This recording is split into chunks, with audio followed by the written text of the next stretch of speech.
We're recording. Okay, this is the Rocky Flats Cold War Museum and the Carnegie Library Oral History Project. This is Duane Hunter. I'm Hannah Nordhaus. It is August 19th, 2003, and we're at Duane's house in Arvada. So, let us begin. I like to start just to get a little personal background about where you grew up, what your parents did, schooling, okay. church, family. I'm a Colorado native. I was born in Denver, raised in Jefferson County.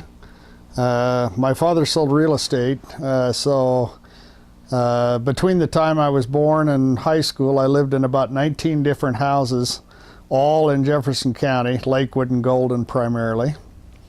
I graduated from Golden High School. Went to school in Greeley, met my wife there. She's a Colorado native from the Western Slope. Both of us, when we got out of school, became school teachers. I taught for about a year and a half out at Aurora Central High School, and my wife is a school teacher now in Jefferson County. We raised three sons. One that lives in Florida that works for Disney in Orlando, one that lives in Ohio that is a metallurgist, and then one that lives here in Denver that's a mechanical engineer.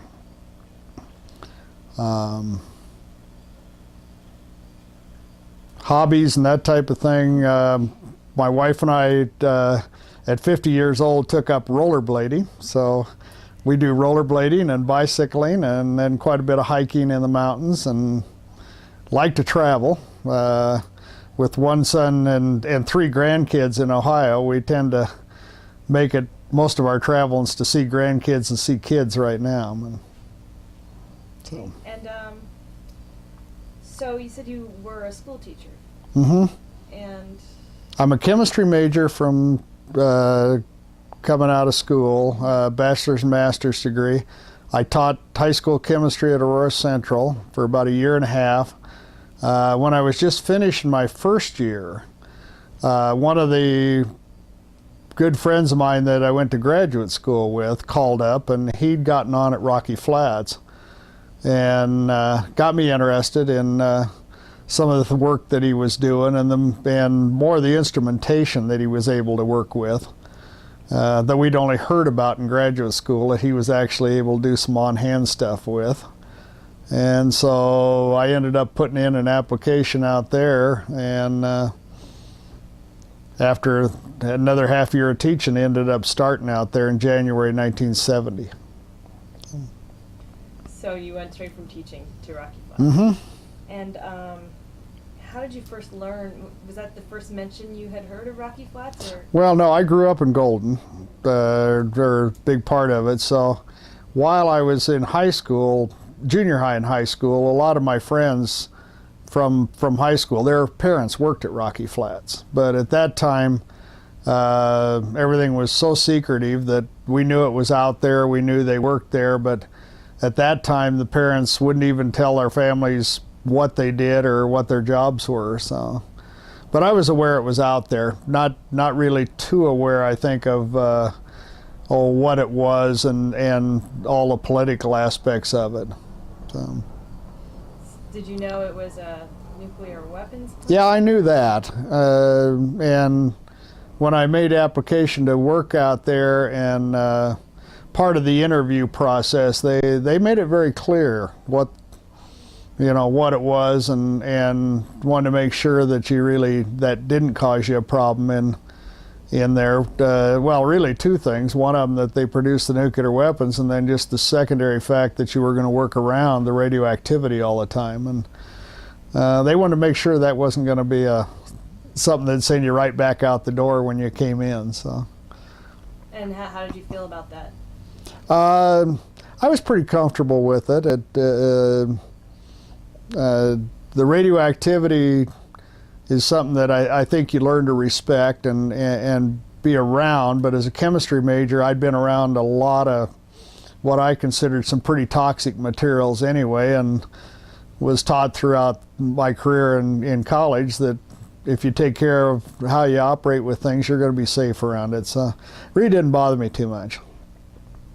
And so what was the job you were hired for? I was hired as an analytical chemist, originally doing production support work directly on the weapons themselves, or the weapons components that they made. So I was doing the analytical in-process control, if you will, during the production process. So what did that entail, without getting too technical? Mainly the parts that Rocky Flats made were primary component was plutonium, so a lot of the analysis that was done was taken and analyzing the plutonium metal to make sure it was pure enough and make sure it had the right isotopes that were required. And then because it's a metal product, there's a lot of welding involved with it. So a lot of the analysis we did was looking at weld wires and stuff that you weld with and gases that were used for welding, and so it was that kind of control process. Were you testing it before it went into production, or before, during, after? Well, we were actually testing the materials that the weapons were made of. Now, during the time period, we saw various weapons programs come in from all the way from a conceptual thing that Los Alamos or Livermore would have had, in through building prototypes and then finally into production. But all the way through, we were having to test the materials that went into them, make sure they were the right quality. And before it got made into. Okay. Right. And so why don't you just quick run through your work history there? Okay. Hired on as an analytical chemist in 1970. I worked as what I'd call a bench chemist, doing mass spectrometry and other analytical work for about 10 years. In 1980, I was appointed manager of one of the laboratories there. In about 1984, I actually became building manager of one of the big buildings there, plus the manager of the laboratory in that building, building 881.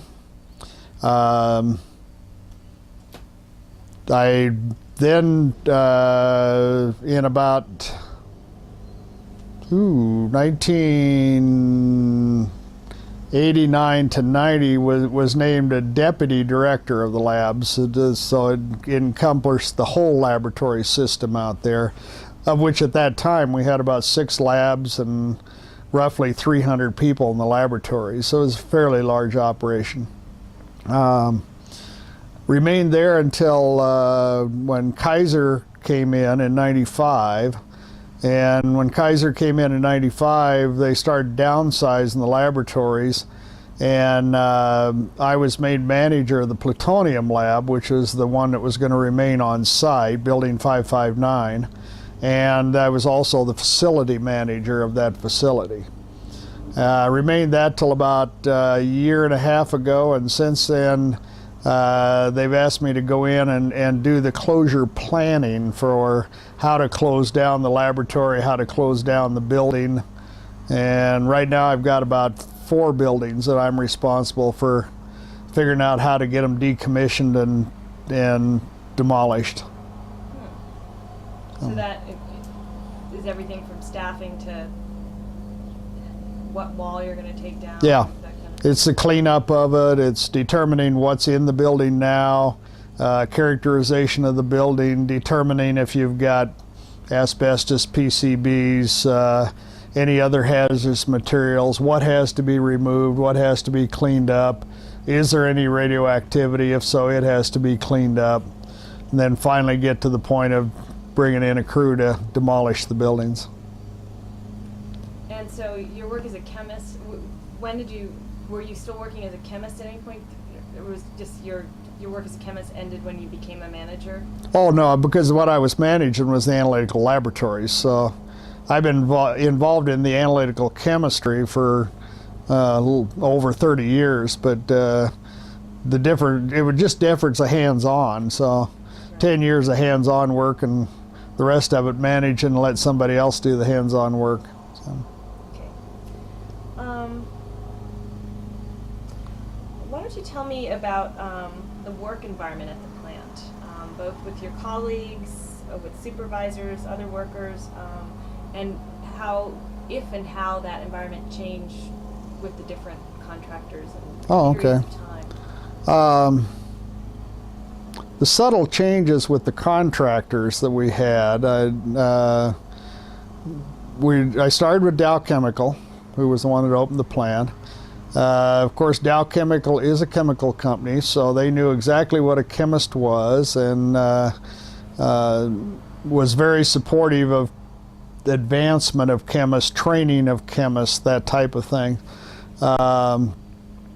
Dow tended to be very pragmatic. They were a company who, their history was they invented scrubby bubbles and they marketed scrubby bubbles, and they sold, they had clear from the conception to selling it on the open market. So they were very involved in the overall process of how things worked and making them flow and that.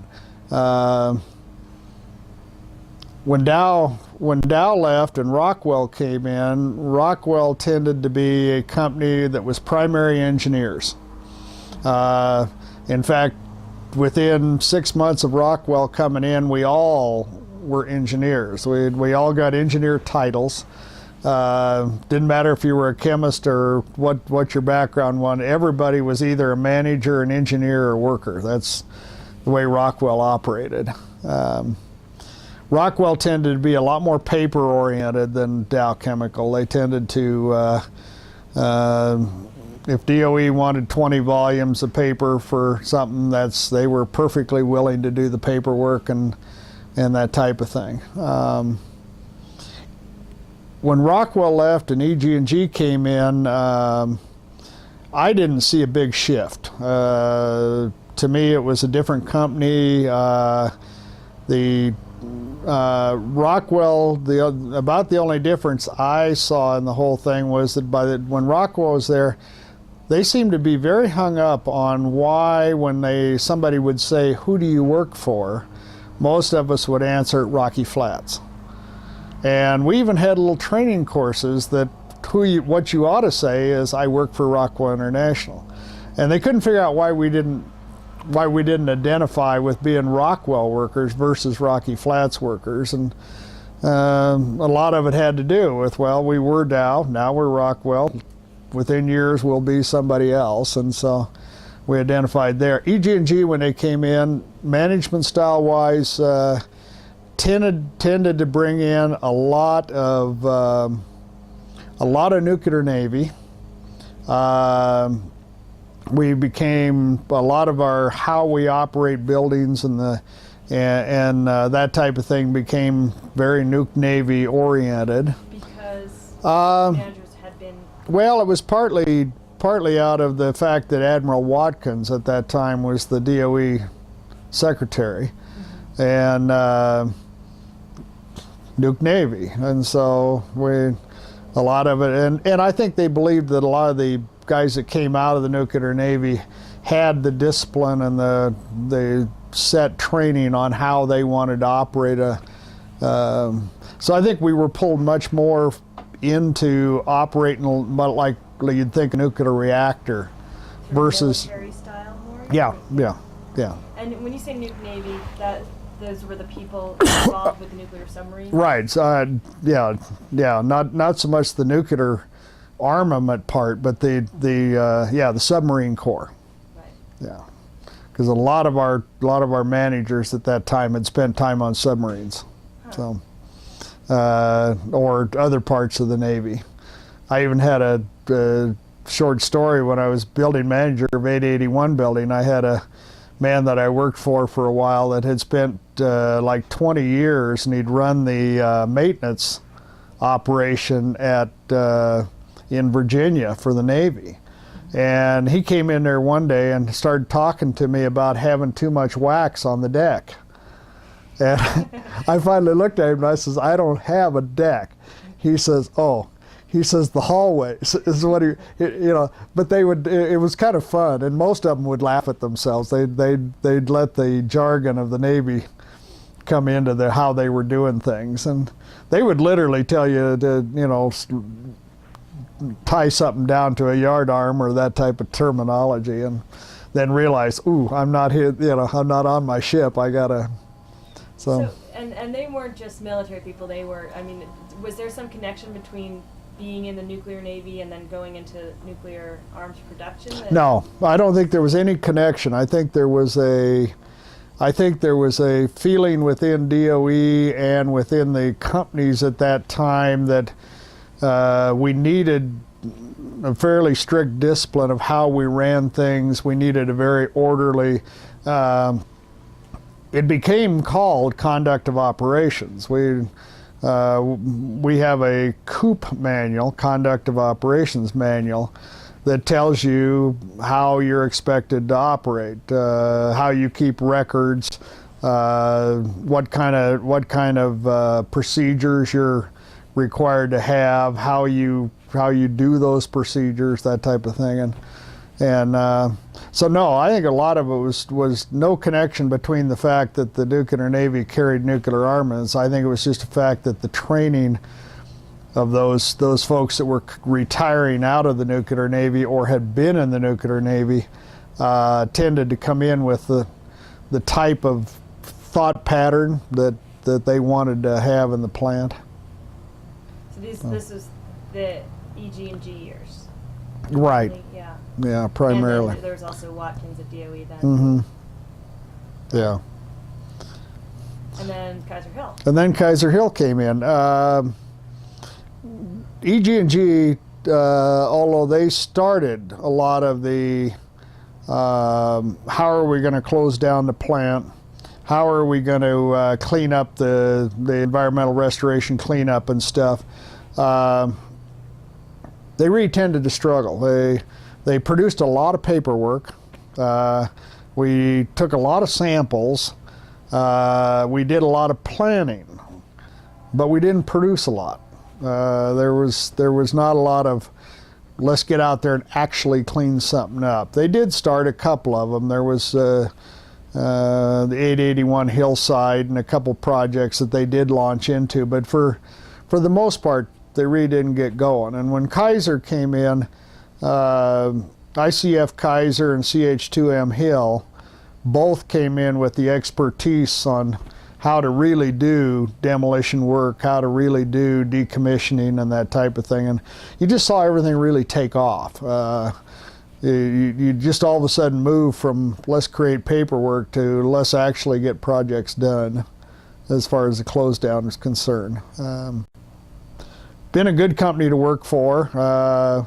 One of the concepts that came in with Kaiser when they came in was that they had a team approach where Kaiser Hill was the primary contractor, but they had such other companies that were sub to them. Safe Sites of Colorado was one of them. It was a good way of bringing in a lot of expertise because like Safe Sites of Colorado brought in Westinghouse Corporation, that was one of their parents, and a number of the others brought in BNFL and some of the big boys in the world on restoration and cleanup and that type of thing. It was kind of interesting in that it recreated. We'd had HR department at the Kaiser level and then HR department at the lower level, and so a lot of the infrastructure, the administration tended to be replicated 2 or 3 times around the plant site. But overall, it's worked well. I find that Kaiser's been a good company to work for. Enjoyed what I'm doing. How about the work environment in terms of sort of collegiality and that sort of thing? I have found it a good place to work. The analytical laboratories, I think because of the nature of just the work we do, tended to be a lot of people that worked well together, tended to be pretty darn safe in what they did, tended to watch out for each other. There were a lot of times when people would come in and says, well, how do you know that somebody wasn't contaminated with beryllium? Well, I knew because the procedures that we have, if they follow the procedures, it's in the hood, it's in the A box, it's where it should be rather than anyplace else. So the kind of overall work environment has ebbed and flowed over the years, in that in the early days, Dow used to have dinner dances. You would take and I think because the plant at that time was so secretive, in that you really didn't know, what you could tell your wife and kids that you did, type of things. They tended to try to give you a social basis outside of getting together with other employees and at least getting to know who you worked for, even if you couldn't take them to your work site and show them where you worked. At least they get the people together, type of thing.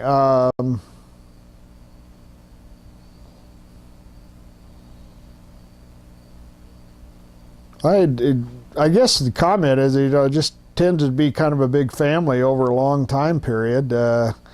I've got lab techs today that I work with and chemists that I work with that were there when I started.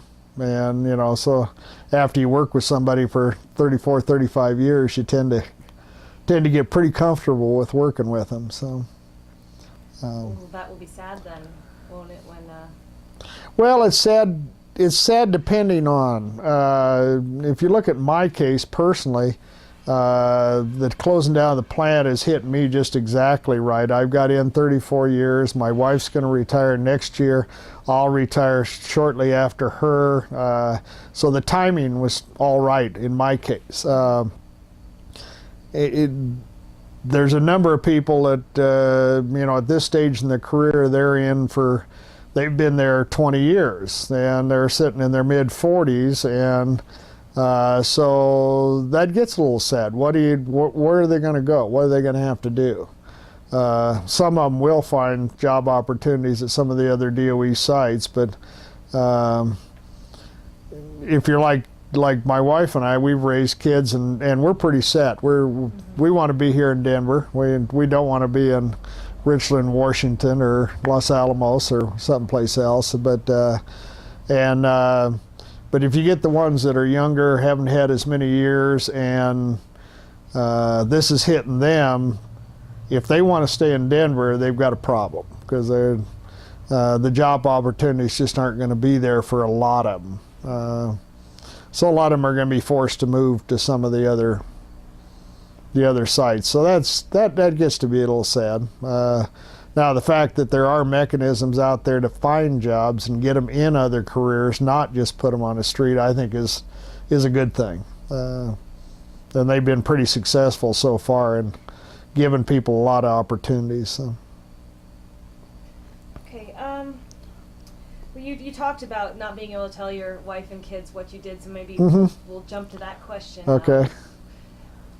What it's like to work in such a high security environment, and I imagine you've gotten used to it over the years, but if you can remember your first impressions of going into that environment. First impressions of going in, I actually went out on one morning, and when I got there, I was told that my security clearance had not come through yet, so I was still what they call red badged, which is you're an alien. And it looked like I was going to end up sitting at a desk and twiddling my thumbs for a while. My boss at the time, he and I went to lunch, and when we came back, there was a note on his desk that my security clearance had come through. So that was good news. We went up and picked that up. And then he proceeded to walk me to the back end of 76, 77 building. And 76, 77 is where the Mother's Day fire of 69 happened. So a big part of, and this is January 1970, so this is like 6 months after the fire. So they're just really into the cleanup operation at that point in time. And my first impression was there were just signs, some of which I understood and some of which I didn't at that point in time. And the thing I remember was doors. In a plutonium operation, everything is protected by airflow, and so you tend to have a lot of doors, a lot of airlocks. And so it seemed like to get from the building we were in back into where the laboratory was at the other end of the building, we were just opening doors, opening. It just seemed like that, going clear back in there. It was a first impression. You were going in around a lot of glove boxes, fairly complex building. I remember thinking at the time that I hope somebody was there to show me how to get back out the other side. Was there somebody? Yeah, there was. There was. I was introduced to a man back there, and he was really interesting in that I worked with him for almost 3 months before I found out he was a union lab tech. He was not one of the chemists, but he was so knowledgeable about what was going on and how the processes were run that I didn't know the difference for quite a while. So that's the first impression. A lot of training gets thrown at you very quickly, just hours and hours of training. I guess is one of the first impressions. The thing that probably, the first impression that sticks in your mind that is that you have to go by a guard that is usually carrying a lot of weapons, and you learn very soon that to see a man dressed in full army fatigues with not just sidearms but with carrying full machine guns, and you just learn that it takes you back. The first time you run into somebody like that, you think, oh no, where am I? And then you finally get to the point where it's another man doing another job, and you feel comfortable around that. As security increased over the years, the concept of how you'd do it, it actually made it more difficult to get to work, because when I originally started, I used to be able to park my car within about 150 feet of 59 building, which is where the laboratory was. Over the years, they put in the perimeter security zone, which is the big double fence, 50 meters wide, all the lights, all the alarms on that, and so we ended up from walking 150 feet to get into work to park and clear out the parking lot and walking probably a quarter mile through extra guard posts, including metal detectors and radiation detectors and guards, to be able to get into work. So over the years it became more difficult. It's kind of interesting now. All the fences are coming down.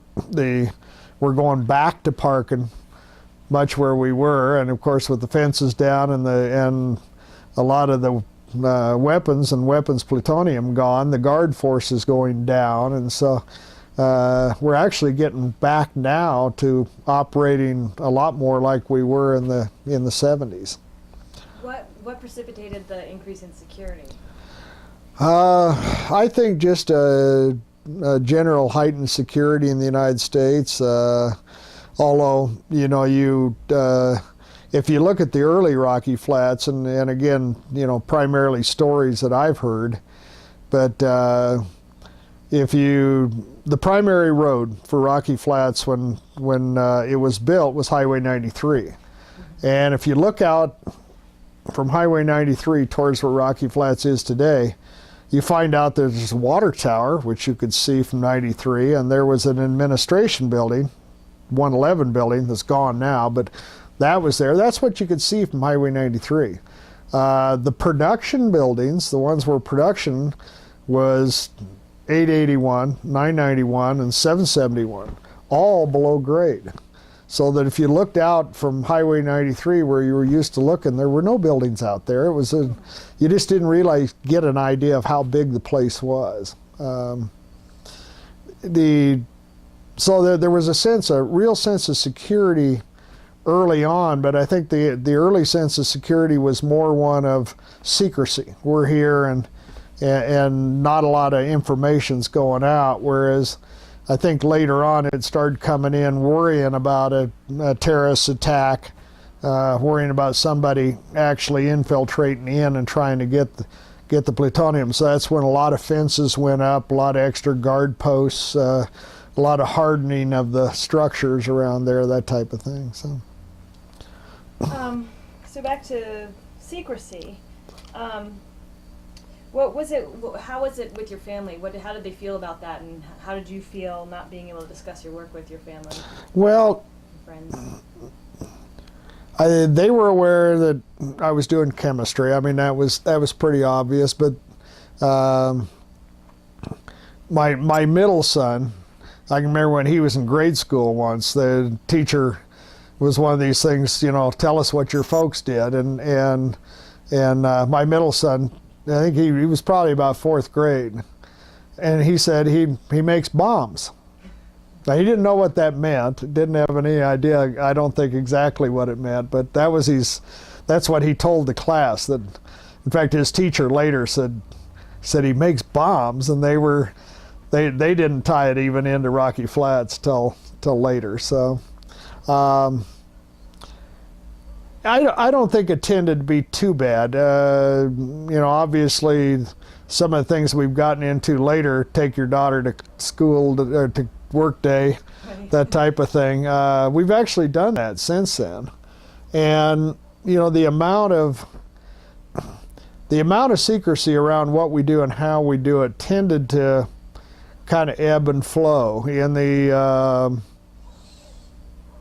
It would have been probably in the 1974-75 time frame when I was a chemist working in the laboratories. I had a good friend who was one of the professors at Regis. And at that point in time, I was able to have him and his whole class come in. We were able to bring them back into the plutonium laboratory and show them the equipment and what we were doing, and a lot of the chemistry we were doing. So if it wasn't directly related with how a weapon's made, really it's been pretty open to how we did. I think the biggest thing that I've missed is being able to bring the family right to the work area and says, this is the area I work in, and there's been a couple opportunities over the 30 years to get in and say, this is my office, but not this is my laboratory, type of thing. So, but it's something that the families understand and they're okay with it. You had mentioned that one of the guys you worked with was a union lab tech. None of the chemists were not union, is that right? No, the laboratory out there operates with all of the people that are on hands, that are hands-on with preparing the samples and running them on the instrument, are all union, the U.S. steel workers. Tend to be high school graduates that have had quite a bit of extensive training on the job, type of thing. And then the chemists are salaried non-union. And generally over the years, that mix has been like 2 to 3 lab techs per every chemist that's there, type of thing. So, does it feel pretty hierarchical in? No,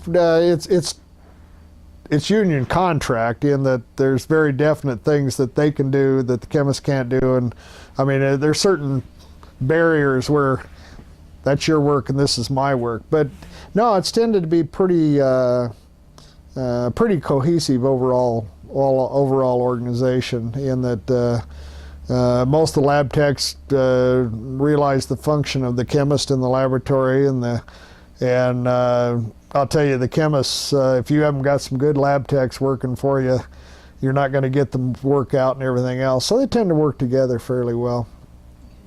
We had conflicts, you know, you don't have company union without some conflicts, but overall it hadn't been a bad relationship at all, and it hadn't been a bad work environment either. It's most of the lab techs take great pride in how much they know and what they can do and how skilled they are, and they tend to, if you give them a chance to work on the real technical problems early on, they'll jump in and want to be part of it. So, what sort of conflicts were there? Oh, we would get more personality things than anything else. I had a foreman at one time that he and the crew that he worked with, it was on a midnight shift, and the people on that crew and he just rubbed each other wrong.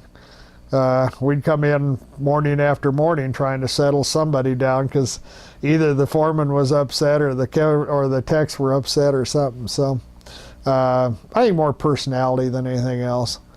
There were times when, of course, we went through our standard grievance process, in that, you know, some lab tech would say, well, the chemist did this and that's my work, and so we'd end up in labor relations trying to figure out per the contract whose work it was and that type of thing. Most of the conflicts were along that type of thing. I forgot, I had one more question I wanted to ask you about the secrecy thing, which was Okay. whereas when you were there, I think I read somewhere that initially people weren't even allowed to say the word plutonium. Is that right? Or No, I don't think it quite got like that, but I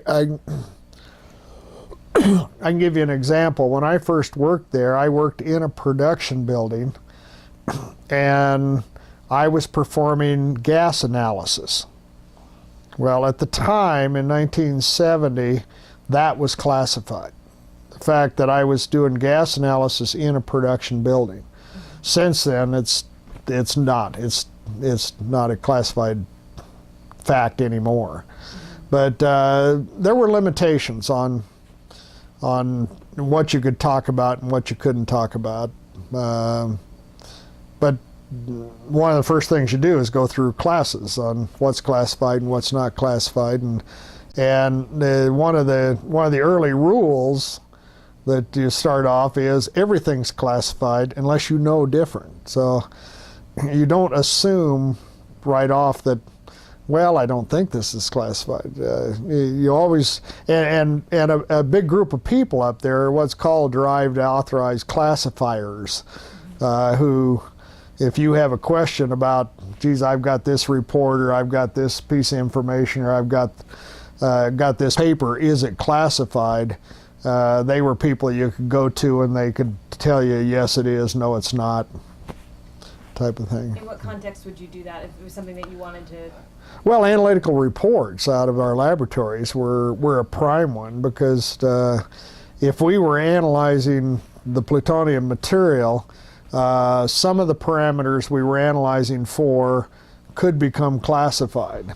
And so we had to have all of our analytical reports checked to make sure whether we'd created a document that was classified or one that was unclassified. But it was all internal. Mm-hmm. So it was just a question of how it was filed, basically? Well, it was how it was protected. If it was unclassified, then you could send it through the company mail, you could Xerox it, you could fax it, or whatever. But if it's classified, then it had to be protected in a safe that was locked up when it wasn't in somebody's possession. And in most cases, it had to have a document number so that, you know, you knew how many of these classified things you have. So it was more in how you handle it than anything else. No. Were there ever any circumstances where you had to speak to somebody outside of the plant, and did you have to clear you? Right. I'm a member of a group now. We call it the DAM group. It's DOE Analytical Managers. And we've been meeting, and what it is the manager of the laboratories at all the various sites around the U.S. and we meet annually and get together and talk about how labs are running and what's working at one site and not working at another. And over the years, those sessions can, if they're prearranged in the right place and everybody has the right clearances, can get into classified topics. So. Yeah, we have done that. Well, now I have this series of questions about the buildings that Okay. we discussed in our meeting. So these are a little bit repetitive, but I'll just go through them until it seems like we've covered it. Okay.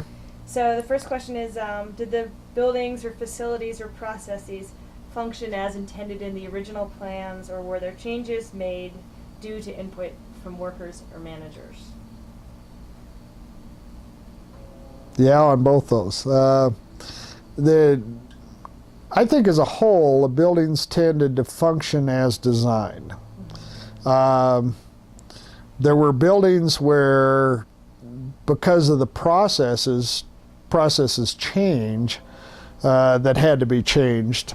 I mean, I saw, well, the one I was the manager of, Building 881, go through the history of that. That originally was one of the processing buildings out there where they did enriched uranium, and they even in the early days did a little bit of plutonium work in that building. Then in somewhere in the late 60s, mid to late 60s, the decision was made to take all enriched uranium work and send it to Oak Ridge, Tennessee, and that Rocky would stay doing plutonium work, and then the enriched uranium would be at Oak Ridge. So that building was converted at that time from doing enriched uranium work, and it was converted over, and actually that was just moved out and kind of cleaned up. And then there, a number of years later, we got involved in what we called the J-line activity, which was making stainless steel bottles. And the stainless steel bottles came in there, a lot of machines, big machining operations and stuff. So that building was converted to that type of operation. Then 460 building was built, and the stainless steel operations all moved to 460, and 81 was converted again, and it became primarily the main computer center, analytical laboratories, and a lot of R&D activities. So, you know, that's an example of one building that's really had probably 3 major lives in how it was. When I took it over as building manager, there were 35 different operating groups in that one building that did all the way from D&D or R&D to lab work to computer centers to a little bit of everything. So, quick question: what were the stainless steel bottles for? They're part of the weapons system. They're filled in the weapons system. They're filled with tritium, and they become part of why an atomic bomb becomes a nuclear bomb. Okay. And so, what you said, you have all these different working groups. So they basically have different assembly lines, or? No, they were. A lot of them were support functions. Research and development groups that some of them did testing on welding processes. Some of them did what we call compatibility testing, which says if you're going to have a part that's made out of this kind of metal and I'm going to wash it with this kind of solvent, will it corrode it? That type of thing. So a lot of that R&D work, we were like everybody else, you know, computers came in, and first computers, big mainframes, a lot of space, air conditioning and all of that. So big part of it became our computer center at that time. Part of it classified, part of it unclassified, but that took up a big part of it. We were involved in, Lawrence Livermore had a laser fusion project for a while where they were looking at how you could get energy from a fusion process, and we were involved in getting in the little tiny glass beads that were filled with tritium, and our whole function was to get them in, sort them, they're all the right size, take and glue the little glass bead on a glass rod, and then send those back to Livermore to use in their fusion process. But there were groups supporting a lot of little activities like that. The main production, if you will, was all either the J line when it was an 81 and 460, or the main pit production that came out of originally 76, 77, and later out of 707 building. And so when it's the switch from uranium to plutonium to the bottles, I assume you'd have to retool the whole production line and stuff? Yeah, sure. You do a lot of changes because at one time they had big furnaces in there. The furnaces were taken out. They had big ion exchange columns. They were taken out. I suppose there were some glove boxes at the time. Now that's really prior to when I started in there, but I would guess so yeah, you retool a whole building to go into the new process, and in the case of the uranium, they did a lot of decontamination to make sure that it was cleaned up before they brought in the other process. What about less official changes? I know we discussed that you can't just change something and not get permission to do it. Right. And we had discussed it, we had added a question about, did workers have a degree of input into making things work better or whatever? Yeah, they really do, and it's evolved over the years in that they have more and more. In fact, today we've got a program called Integrated Safety Management that actually requires the part of the cycle of creating a work package is that the actual guys that are going to work on it have to be part of how am I going to do it, and I'm satisfied with the controls in it and all of that. But no, the workers have always had input into how things were done, how they could work more efficiently. During the Rockwell days, we actually had a whole worker incentive program where they could turn in suggestions on, geez, here's how to do it bigger, badder, faster, different. And there were some people who made some pretty good money off of what they say, they're part of some of those cost savings programs. I'm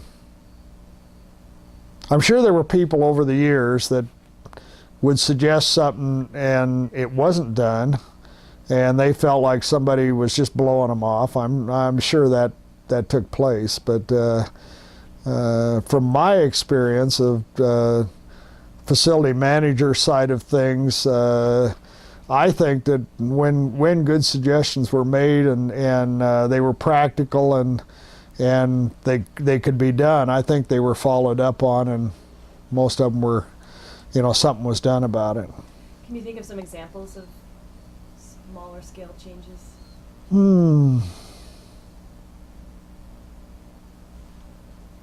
Well, within 59 building, one of the things that, and luckily or unluckily, because of the shutdown in 89, it never got put in. But one of the workers' suggestions was that we used to handle just thousands of small pieces of plutonium, and so as robots became more and more in the workplace, a lot of the suggestions from the workers was to try to bring in robots to try to do some of the preparation of samples, to be able to handle the samples, cut the samples, store the samples.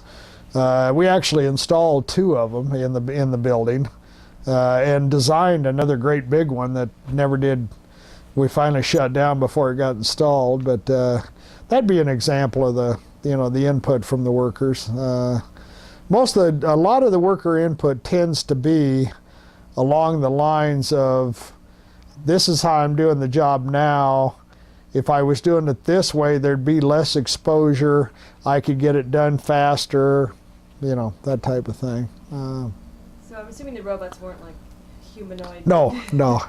A lab robot is like a little tower with an arm that sticks out that would reach over and it would grab a bottle and it would put it on a balance and it would weigh it, and then it would bring it over to another station and some liquid could be put in it, and then it'd bring another station, a little piece of plutonium could be put in it, then it'd take it to another station and it'd heat it, that type of thing. So it'd be prepping the sample. And they worked well? Yeah, they did. They tended to work well. They tend to work they don't tend to work long, because a lot of the environments in the glove boxes tended to be wet and tend to be acidic. So, and nitric acid eats up things very quickly. So we found that a lot of the analytical instrumentation and the robotic stuff that you'd put in a glove box, you were constantly having to repair it because the nitric acid would just eat it up. So.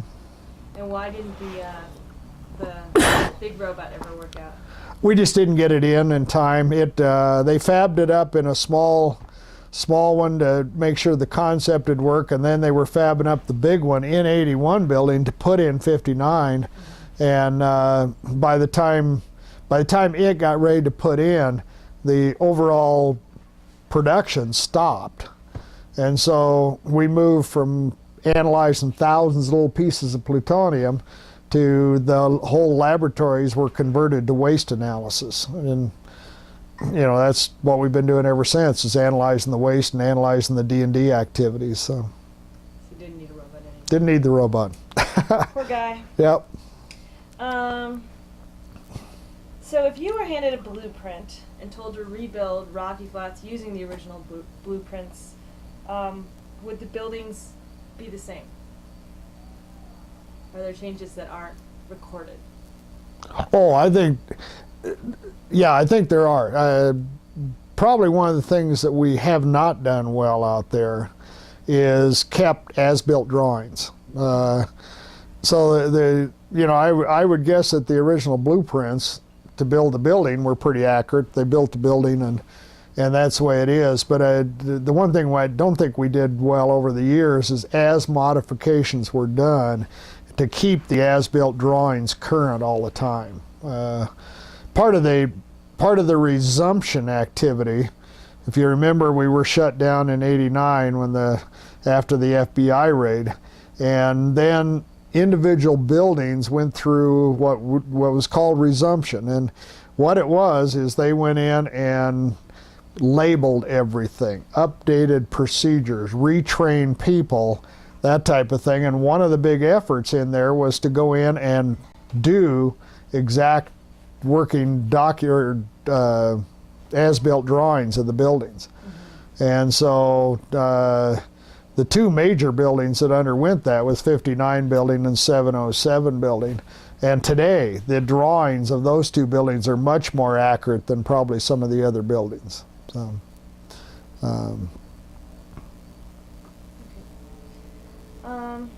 since you just mentioned the FBI raid, mm-hmm.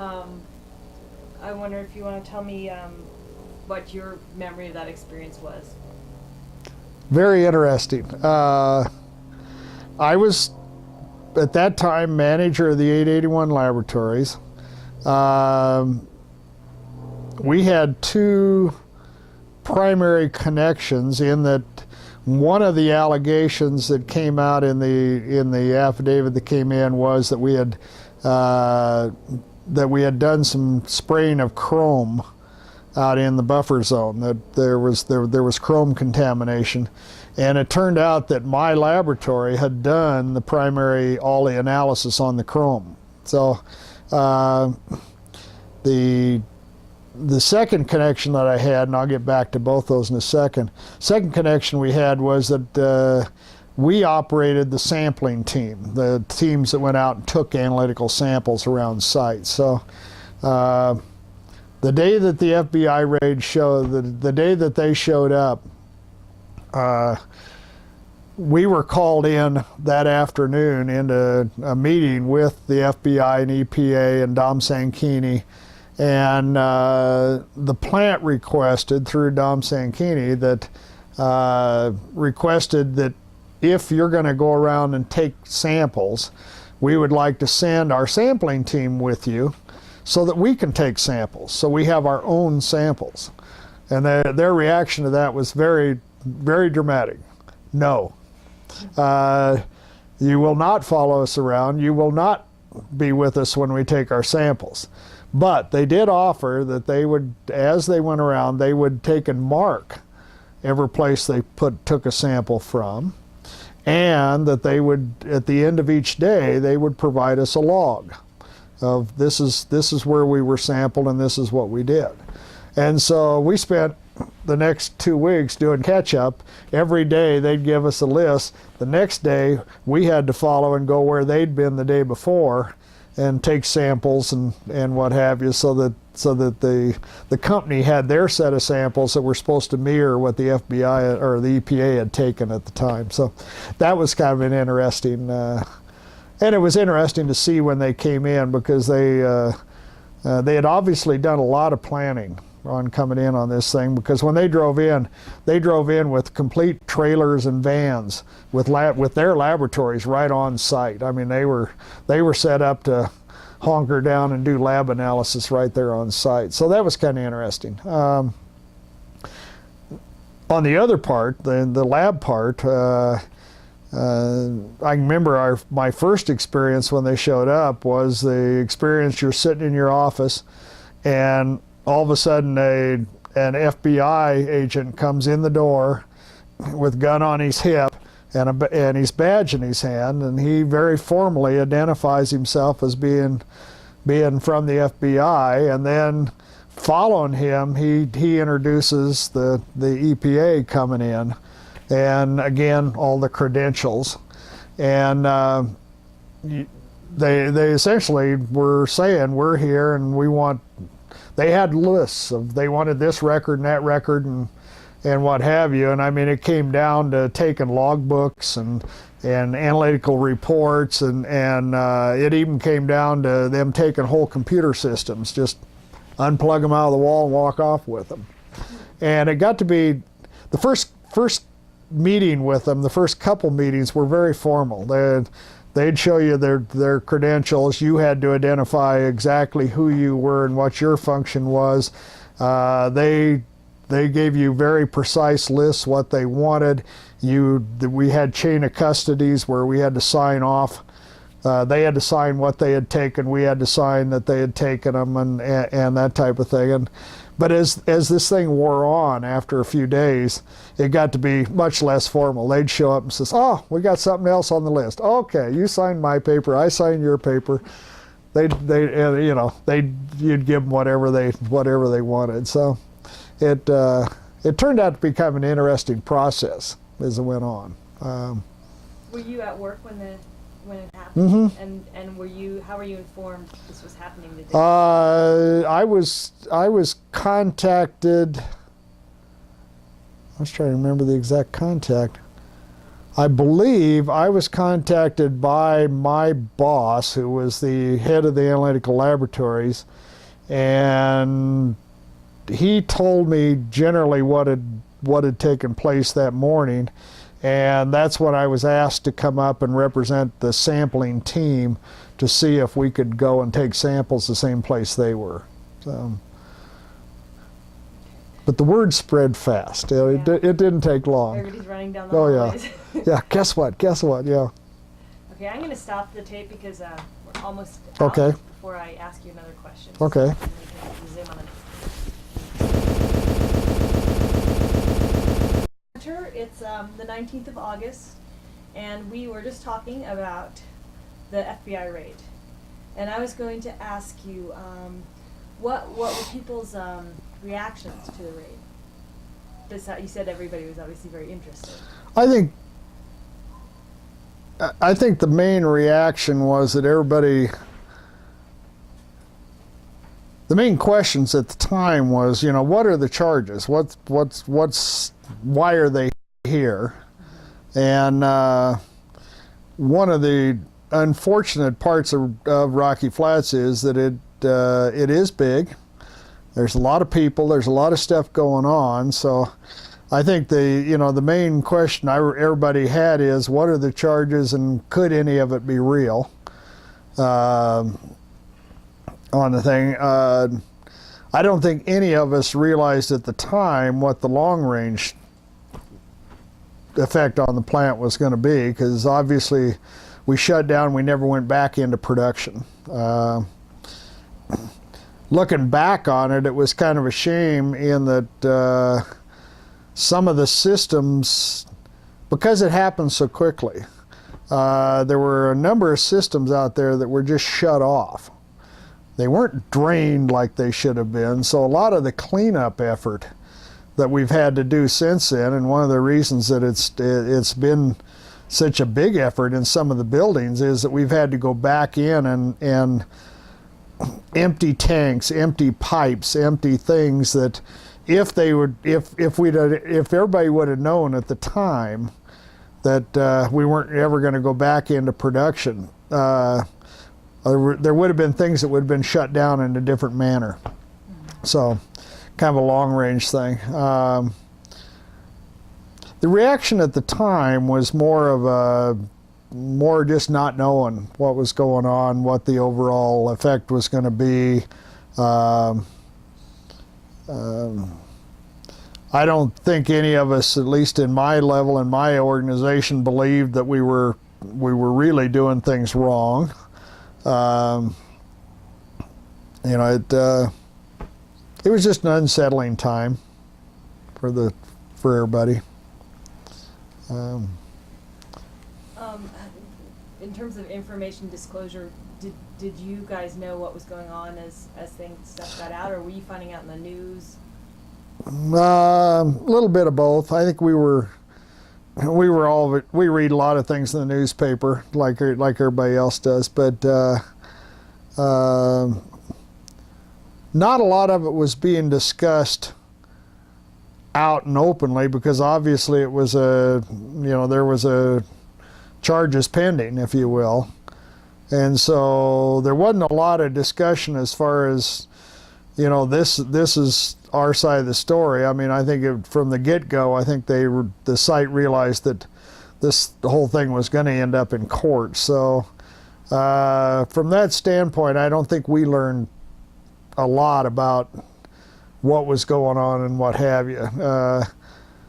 It turned out that I knew kind of where they were going on a couple of these, because they had to tell me on some of it where they were going to ask for the right analytical data.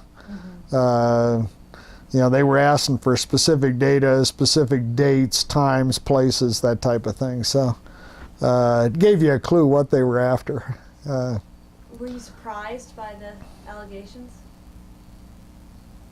Yeah, I think we were. We had really launched into RCRA compliance, the RCRA program, in about late 86, early 87 time frame. And so we were doing a lot of work out there to become RCRA compliant. We'd got a RCRA Part B for the site. Again, my labs were involved in a lot of analysis, as well as we had hired other companies to come in and try to make sure that we knew what was in our wastes and how they were handled and all of that thing. So we had gone through, by 89 when they showed up, we'd had basically 2 solid years of thinking that we were getting everything really squared away as far as how it ought to be and how it was compliant. So I think a lot of us were surprised. Was there a sense it was unfair? I don't know that I'd use the term unfair, because I don't think we knew all the legal implications of it at that time.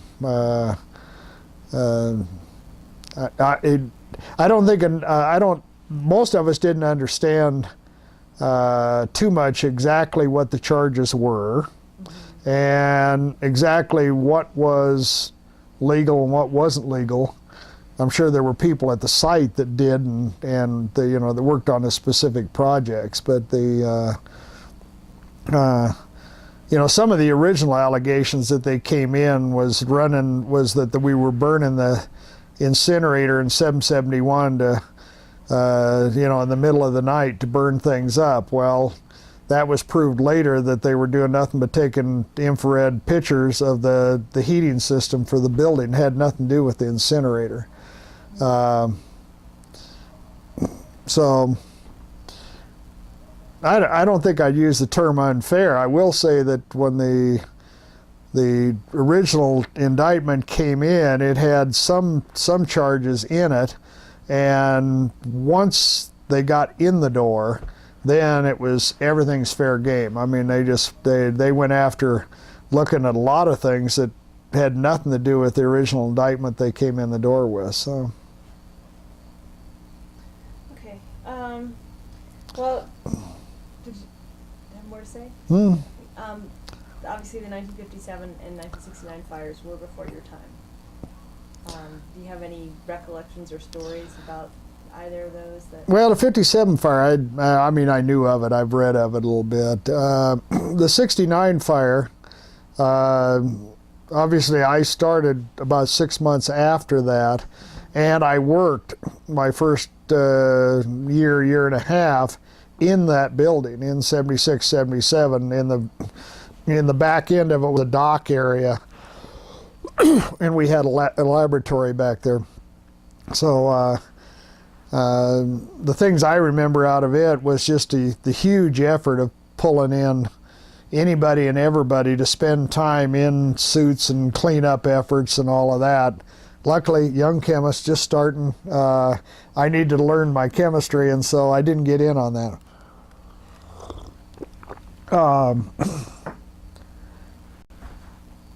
There were some good things came out of that, I think, in that one of the things that happened in the 69 fire was that prior to that, we never had sprinkler systems, and it was pretty much it was taught you don't use water around plutonium because they were always worried about criticality, something going critical. And during the 69 fire, it got to the point there at one stage where it became obvious we use water or we're going to lose the building. It's going to go right out the roof.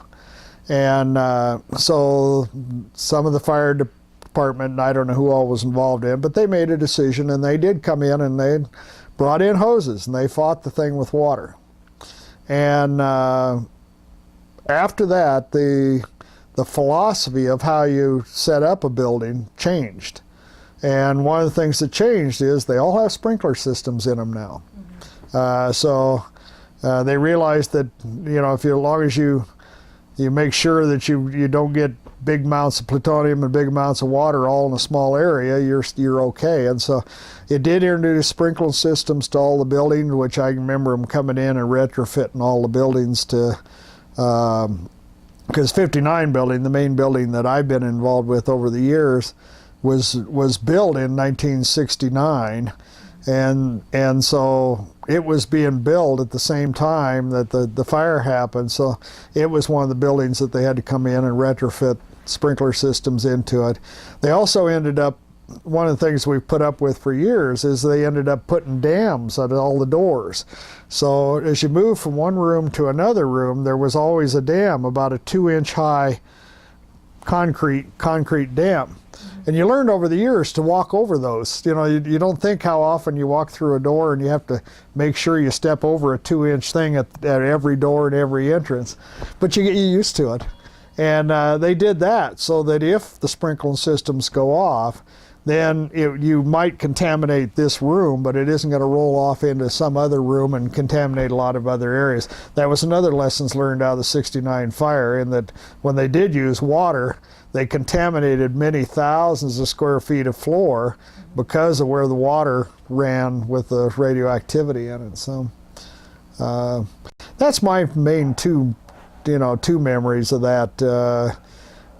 Because the fire happened in 76, 77, and 69, they were just had on the drawing board 707 building, and so the production of 707, or the construction of it, was really moved up a lot faster. And one of my first functions was to relocate the whole laboratory that was in 76, 77 building into the new building in 707. So good experience for a young chemist, getting to take big pieces of analytical equipment and learn how to tear them down and move them and get them operational again. So.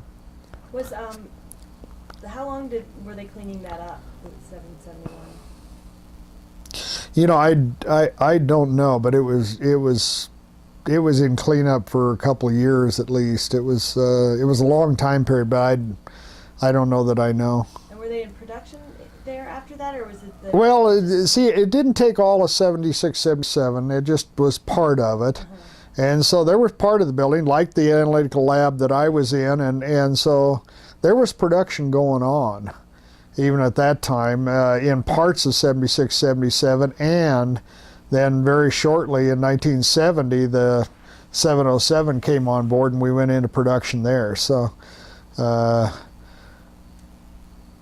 that time I wasn't watching schedules and how many parts out the door type of thing, but I think it kept pretty well moving. All right. Protests. Mm-hmm. How did you feel about the protests? Well, I'll tell you, I'll answer that a couple ways. I think I, like most people out there, believe that if we could have a world without the nuclear weapons, that would be the best thing to happen. So if people were protesting the nuclear weapon industry and the fact that it'd be better worldwide not to have nuclear weapons, I didn't mind that at all. I thought that was, we would have bought into the same thing. I think we believed that they were a necessary evil. They were a necessary thing that with the politics and what was going on at the time in the Cold War and on and on, I think we all believed that what we were doing was needed and it was necessary and was part of where the United States had to be. But the tended to be, in my mind as a young person out there, tend to be two kinds of protesters. The ones that were world peace, no nuclear weapons, I could buy into that. That didn't bother me at all. The ones that were claiming that we were doing something detrimental and that we were unsafe and that we were ready to cause an accident around Denver, those I did object to. That wasn't my picture of what was going on out there. So we had some fun in that the one year there was the protesters had come in and tried to get enough people to circle Rocky Flats and go hand in hand, and they had missed. They didn't quite have enough to get hand to hand. So about a couple months later, we decided, well, we're going to organize and we're going to take a pro rally, and we're going to get enough of us. And I think we almost pulled it off. I'm not sure we pulled it off either, but it was kind of fun. We went out on a Saturday and all stood around out there and what have you. One of the things I've really gained out of the Rocky Flats Coal War Museum working on this board is that I think it's real interesting meeting some of the same guys that were the protesters and listening to them. Because you know, a lot of how they got there and what they were doing and what they were protesting, I find very interesting. I don't find some of their stuff much different than my thoughts on some topics.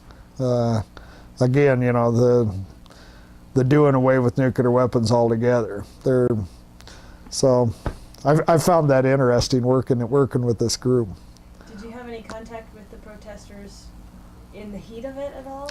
I personally didn't. You know, we would sit in there and, you know, we'd drive in and see them out there beating tom-toms or planting flowers or whatever. We were pretty much taught or instructed to leave them alone.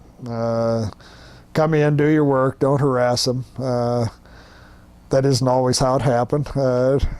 I know of people that tended to make signals at them and all kinds of things. But no, not a lot of contact. There was always communication in, well, you'd read the Denver Post, Rocky Mountain News, and of course the Boulder Camera on what was going on, and the plant newspaper, whatever it was at that time, tended to always have some pictures and what have you.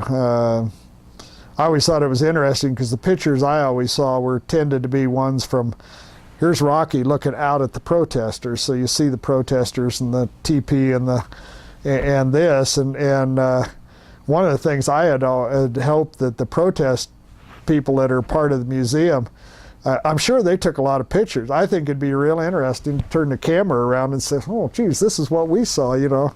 Here's the machine gun that was over there looking at us, and that type of thing. So so you participated in that. Were there a number of pro-nuclear? no, there was just one big one. Yeah. It's not as easy to get people interested in going out and spend a Saturday doing pro things as it is anti things. So. Yeah. How did you feel when it became clear that production was not going to resume?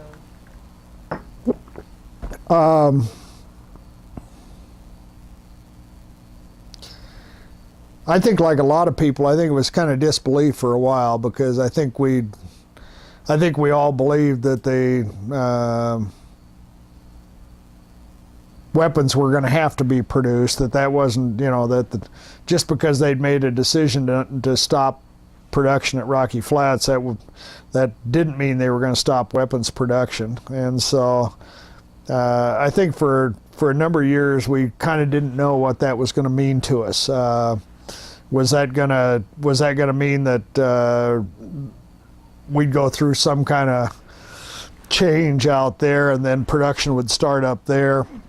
Or, you know, would all of us be moved someplace else to build the same thing someplace else? So I think there was a time period where it was just not known, type of thing. We were kept pretty busy in the laboratories in that we didn't see much of a drop in our sample load at all, because I told you that in 87, 88 we'd headed into RCRA compliance.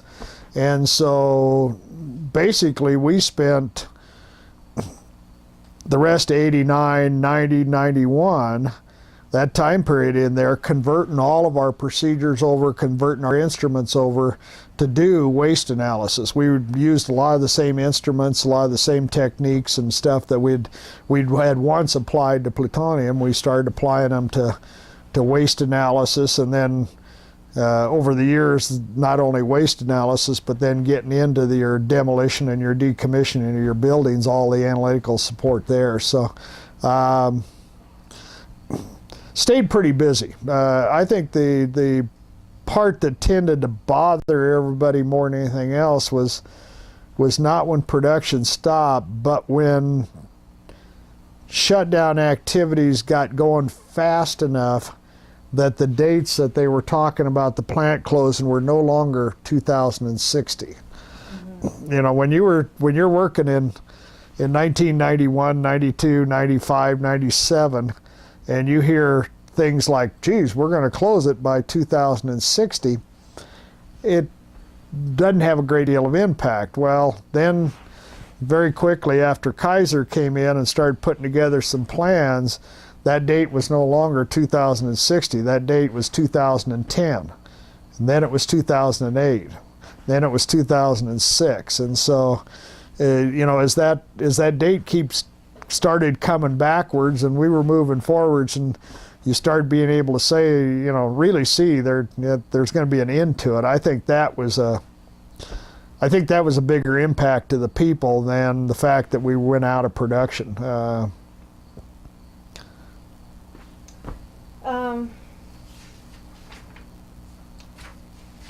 I think you helped write this question too. The public has a sense that Rocky Flats was a dangerous place to work. Mm-hmm. You sort of already answered this, but obviously you did not feel this was so. I'm wondering how your perception of that changed over time, and if there were times when you didn't feel safe. The simple answer to it is no. I think I've always felt that we operated safe. I do think that there's been a number of instances over the years where at one point in time somebody comes back and says, geez, wasn't that terrible what you did 10 years ago? But if you look at it in the perspective of would I do that same thing today, the answer would be no, I wouldn't do it that way. That's the wrong way to do it today. But 10 years ago, with the knowledge and the rules and the regulations that were there at that time, that was the best practice of how you do it. One of the things we look back at now and think, how in the heck could they think about doing that, was where they had the drums of plutonium and solvent sitting out on what's now the 903 pad. Well, you look back in the 60s and, you know, how dumb could this be to store plutonium drums outside that could rust through out in the environment? Well, you got to go back to that time period and realize what the rules were, what the technology was, what was acceptable, what wasn't acceptable, and you realize that would I do that today? No, but at that point in time it was okay. So I can look at how our dress in the areas. When I first started there, we would work in plutonium areas in kind of white coveralls and shoe covers and a respirator around our neck. That would be it. You look at how the workers work today, they're in what's called full anti-Cs. They've got great big booties on. They've got layers of clothing on. They got, you know, double layers of gloves, that type of thing. So, you know, there's been an evolution over the years of how we do things, but I think you can look at almost any industry on how they did work in the 50s and prior to OSHA and how they do work today, and would they do it how they did it in the 50s and 60s? No, they wouldn't, but that was acceptable practice at that time period. So so I've always felt fairly safe. I've had plutonium contamination on my body. I'm fairly minor. Had a glove that had a hole in it one time and got some contamination on 2 fingers that I had to get a lot of soap and water and get it cleaned off. But I guess I feel the people that have had, if you look at our accidents over the years, most of the accidents are typical industrial accidents. The only death we've had at the place was an electrician that got across a 400 or 1300 volt line or something like that. Had nothing to do with the fact that we were radioactivity, that we worked with radioactivity or we made nuclear weapons. It was an industrial type accident. I've learned to become fairly comfortable with, again, working around radioactivity and working around the plutonium because I've respected it over the years.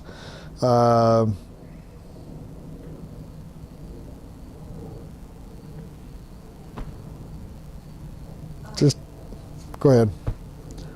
I was just curious if you could tell me more about when you pricked your finger and what that, you know, when you realized it had happened. Well, how it happens is you're working around the plutonium and in a glove box, and then we were transferring small amounts of the material into analytical instruments, and I had on a pair of surgeon's gloves, and I just poked a hole in the surgeon's glove, what you're taught is on every glove box you have what's called an alpha-met, which is a small radioactive indicator. Mm-hmm. And you're taught from the very start that when you're in a set of gloves, every time you come out of the glove, the first place your hand goes is up on the alphabet to see if you got contamination. And I just came out of the gloves and went up and whoop, needle goes over, and you're taught, through your training to do that, and then you're taught that if you find yourself contaminated, you've got contamination, you just stop. You stop where you are and you get some help. You yell for somebody else, and depend on what the circumstances in, somebody else comes over and they could help you get on a respirator if that's what you need to have happen. Or in the case of this, there was we call them RCTs, rad monitors, that comes over, and they just strictly contain it, put something over it, and then we have decon areas, decon showers you call them, because there is showers and sinks and what have you, and simply go over and get a lot of soap and water on it, and after washing it a few times, you get it down to where it goes away. So are they putting like a Geiger counter over you? So they can tell exactly where the right. Yeah, it's just a handheld alpha probe. The RCTs carry an instrument that usually hooks on their belt, and it's just a very sensitive probe that picks up alpha activity, and so they can go over you every time you go in and out of a plutonium area. And that's another evolution we've had over the years, in that we used to have the alpha probes, and as you left the area, you were required to check yourself. You did what's called a whole body scan, where you go up your arms and you check your arms, and then you check your body, and you check your legs, and you check your booties, and make sure there's no contamination on it. And so the RCTs have a more sensitive instrument, and so they're able to come up and tell exactly where the radioactivity is. And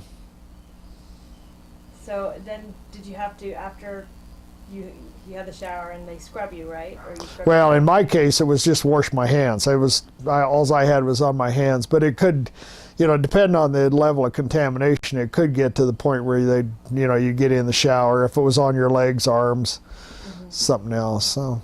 And then do they check you periodically, or is that it? Once it's off? Well, every time something like that happens, there's a whole set of rules and procedures you go by, and so first of all, there's a determination by the Radcon group that says, is it possible this person got inhalation? Is it possible they breathed some in? Well, if the answer is yes, then you'll go for urinalysis or fecal samples, or they'll do some kind of bioassay on you. If the answer is no, it didn't get inside the body, then they'll clean the area until it proves to be clean. In some cases, that could be a simple soap and water in the area.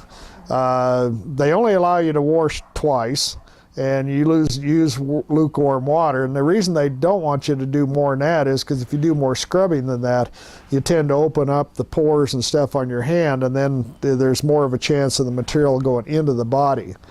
So you get two chances to wash it that way, and if it doesn't do that, then they'll contain it, put a plastic bag around your hand or whatever, and then you'll go to medical, and medical will actually do the decontamination. And there they can use things like Clorox, and they can get a little nastier with how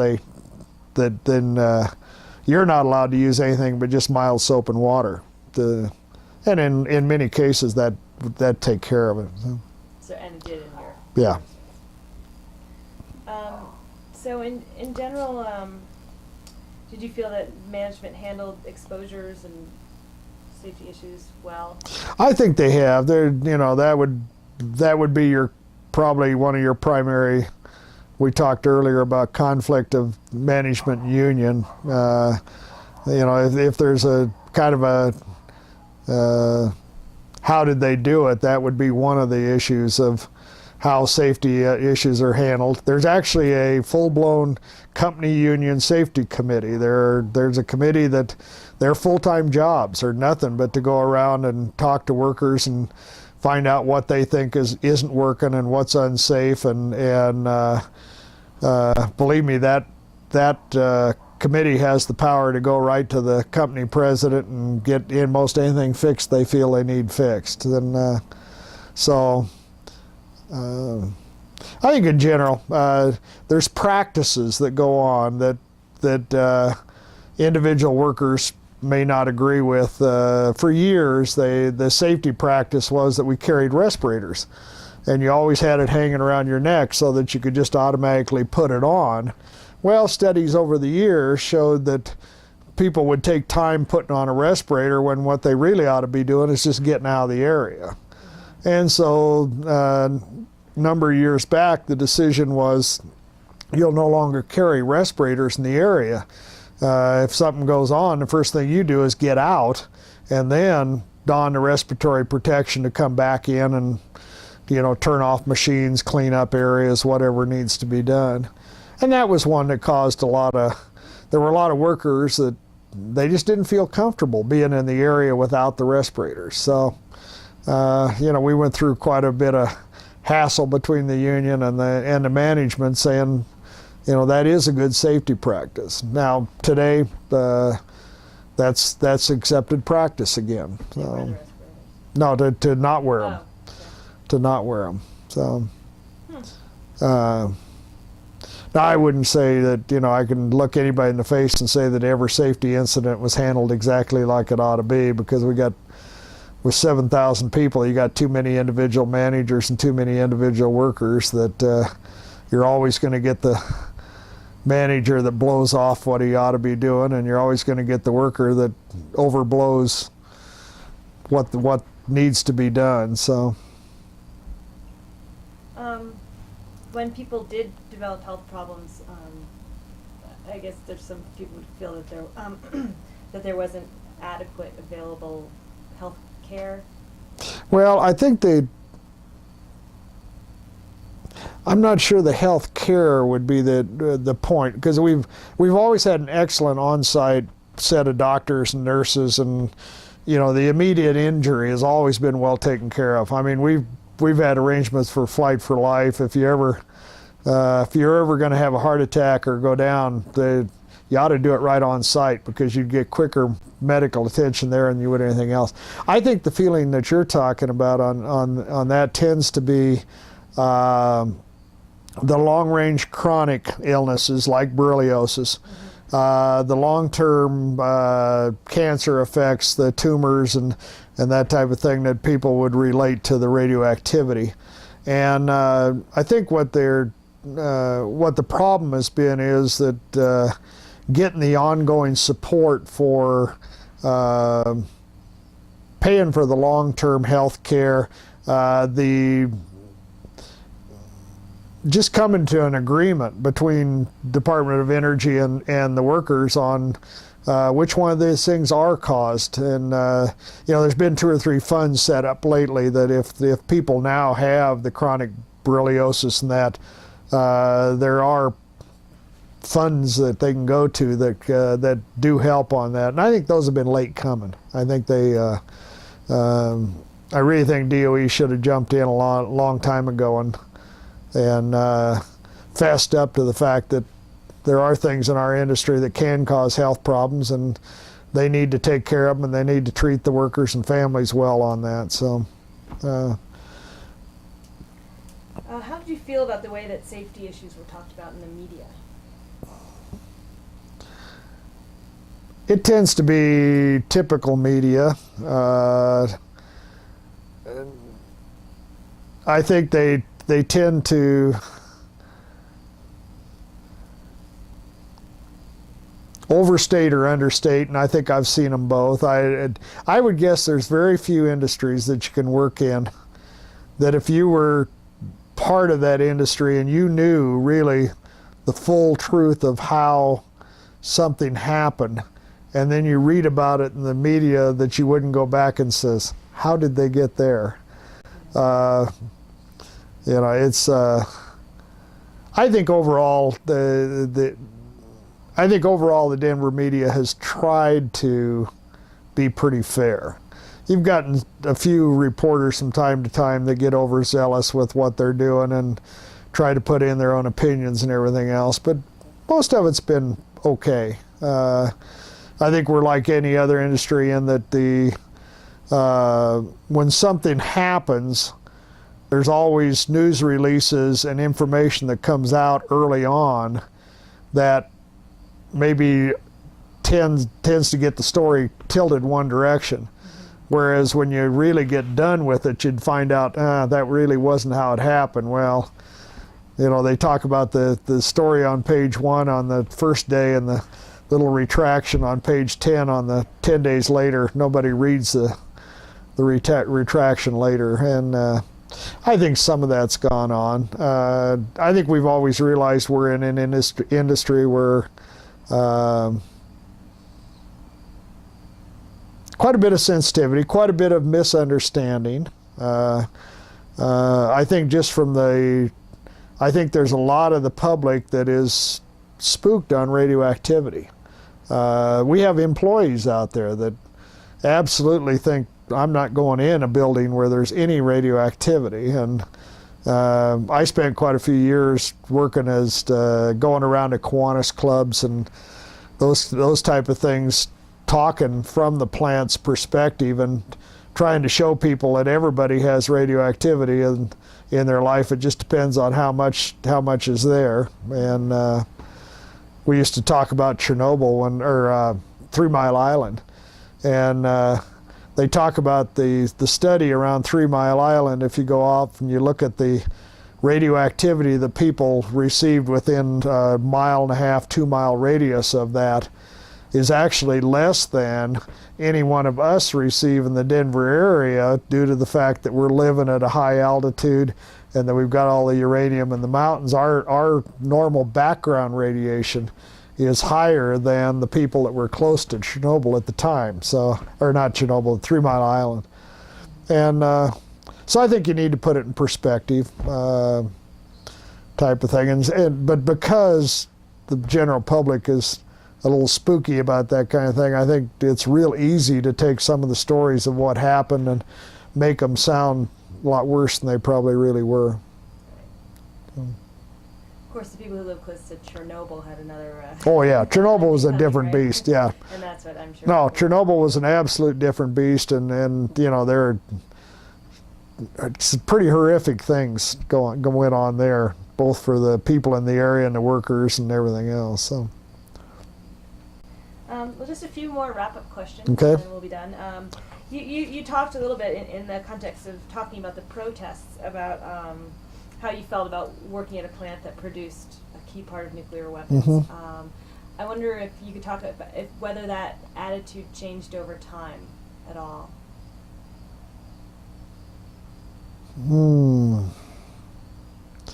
No, I don't think it changed over time. I think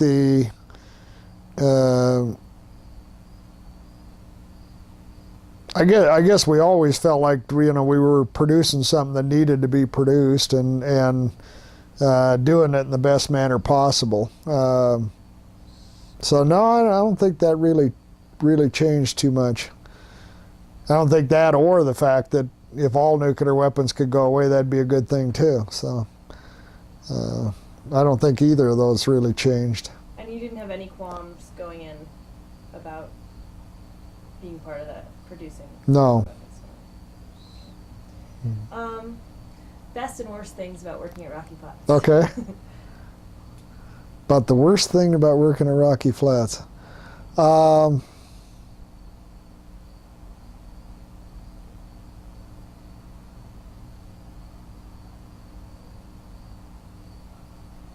I guess the worst thing about working there would just be the